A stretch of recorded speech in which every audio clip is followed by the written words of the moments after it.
Y habla este día en el programa del Dateline Teleradio si Consejal Charlie Mariano, el floor leader na konseho, y quien takore otra vez para konsehal na Distrito 1, kay necesita pa el Provisional Authority. Sale na ERC antes pwede opera con el 16 megawatts, genset el Samselco. Asigun pa con Mariano na otro sesyon del Consejo, pasa ele un resolución para facilitar el approval del Provisional Authority desde el ERC, para pwede usar con el generator SED.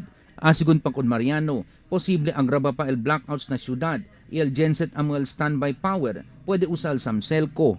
The council has no control over ERC, but we can make strong representations for ERC to speed up the approval of the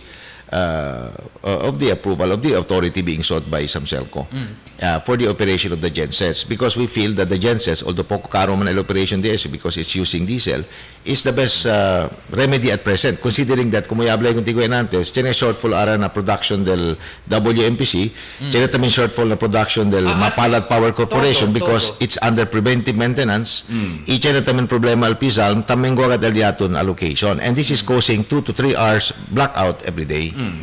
Mientras tanto, discute también si Mariano durante el programa el asunto de enfrentar el terreno donde te ocupa este tiempo el St. Francis House na Barangay Pasonanca. Asigun con Mariano, iadalea el Consejo el autoridad con Attorney Jesus Carbon, el City Legal Officer, para representar con el ciudad na mediation hearing. Asigun con Mariano, el familia Tuason, yaman file caso civil con el gobierno envuelto el más de 1 hectárea propiedad ta ocupa el St. Francis House. No hay asigun paga el gobierno local con el just compensation con el dueño del propiedad. Gilbert Manuel, Dateline, Zamboanga.